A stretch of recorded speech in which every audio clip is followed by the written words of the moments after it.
এই যে দেখেন শেখ মাকবুল আর শেখ হাব্বুর বাড়িটা নদী গর্ভে তলিয়ে যাচ্ছে। এই যে দেখেন আমাদের রাস্তাও 10 মিটার নদী গর্ভে চলে গেল। আজকে হচ্ছে 30/6/2024 তারিখ। রাস্তাটাও শেষ। আমাদের একটা মুখ্য রাস্তা 5টা গ্রামের, রশিদপুর গ্রাম, দক্ষিণ পাকুড়িয়া, কাওয়াডোল, মিরপাড়া, তাজিপাড়া, এই রাস্তা দিয়ে আমরা ওপারে যাই নৌকাতে করে। আর যাবতীয় জিনিস খাবার থেকে ওষুধ থেকে সরকারি দপ্তর থেকে যাবতীয় এটাই এই রাস্তার উপর দিয়ে আমরা এই রাস্তা দিয়ে আমরা যাতায়াত করি। সেই রাস্তাটা 10 মিটার আজকে কেটে গেল। এবার এই যে দুইটা পরিবার, শেখ বালকা আর শেখ হাব্বু, এই যে ওনার বাড়ি আজকে নদীর গর্ভে তলিয়ে যাচ্ছে।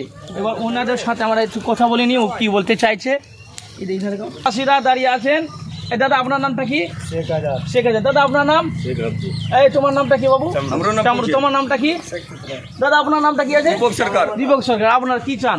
সরকার থেকে কোনো সাহায্য এসছে কি? আমরা কোনো সাহায্য চাচ্ছি না। এই যে বাড়িটা ভেঙে যাচ্ছে, কেউ এখনো পর্যন্ত দেখতে আসেনি?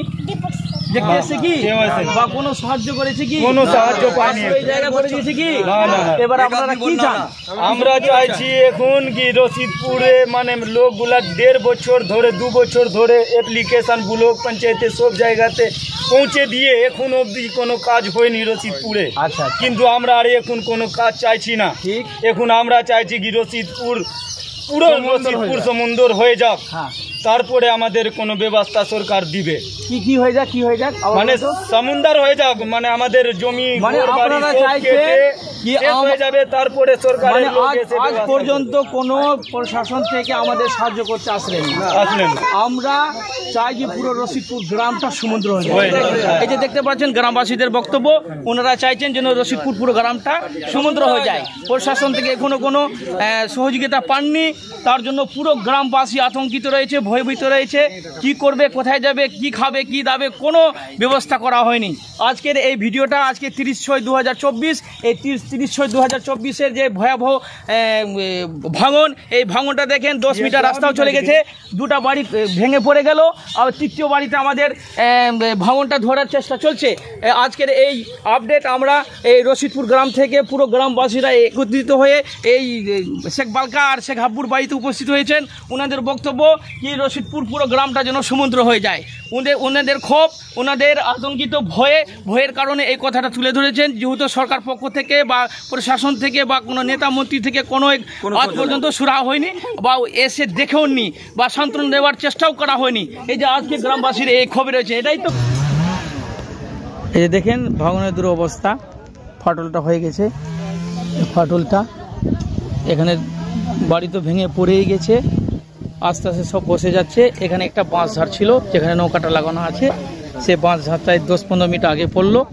আর এই লোকজন শেখ আলমের পরিবারটা এখান থেকে নিজের জিনিসপত্র এই বাড়ি থেকে, এই সামনে ঘর থেকে 4-5টা বাড়ি এখান থেকে খালি করছে। এই নৌকাতে করে সব ওপারে নিয়ে যাচ্ছে, কোথায় নিয়ে যাচ্ছে বোঝা যাচ্ছে না। এরা কোথাও বলছে না কি করছে না করছে। এই যে দুরবস্থা, এই এখনই হলো, এই বাঁশ ঝাড়টা 10 মিনিট হলো পড়লো। আচ্ছা দাদা, কি ব্যাপার, আপনি মাঠে পুঁটি নিয়েছেন? আমরা বাড়ি ঘর সব নদীতে পড়ে গেল, রাখার থাকার জায়গা নাই, আমি স্কুলে থাকবো। আপনার নাম কি? শেখ বালকা। এটা কি হচ্ছে আপনার? আমার বাড়ি। ও, সব ওখানে বাড়ি ঘর খালি করে গেল একদম। কিছু খাওয়া দাওয়া আমরা রাত থেকে কিছু খাইনি। রাত থেকে কিছু খাননি? কিছু খাইনি। আরে বাবা, এখন কোথায় যাচ্ছেন? এখন এই স্কুলে থাকবো। আচ্ছা, এই স্কুলে থাকবেন? বলেছি। হ্যাঁ স্যার, আপনি বলুন, আপনি জায়গা দিচ্ছেন কি দিচ্ছেন না? এখন এই পরিস্থিতিতে তো আমাদের করার কিছু নেই। আচ্ছা, ওনার বাড়ি ঘর সব পড়ে গেছে, উনি এসছেন বলছেন যে আমাদেরকে স্কুলে কদিনের জন্য আশ্রয় দিতে। অস্থায়ী ভাবে যতদিন ভাঙন লেগে আছে এখানে, আচ্ছা, সেই অস্থায়ী ভাবে ওনারা এখন এখানে থাকবেন। ঠিক। আরো 10টা পরিবার যেমন এসে বলে গেছেন যে আমাদেরও স্যার বাড়ি ঘরের পরিস্থিতি ভালো নেই। আচ্ছা আচ্ছা, যে কোনো সময় আমাদের বাড়ি ঘরের নদী গর্ভে চলে যেতে পারে। এই অবস্থায় এখন আমাদের স্কুলটাই হচ্ছে আশ্রয়। এই স্কুলের নামটা কি?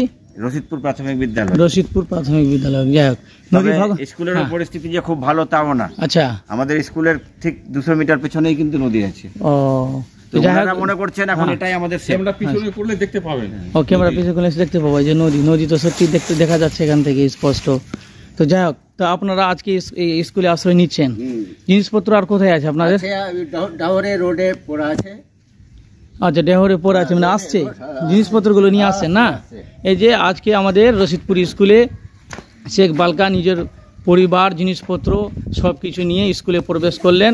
আমাদের এখানকার মাস্টার শ্রী চন্দ্রশেখর মহাশয় ওনাদেরকে আশ্রয় দিলেন। এটা একটা মানে সাধুবাদ জানায়, যেহেতু ওনার বাড়িঘর সব কেটে যাচ্ছে।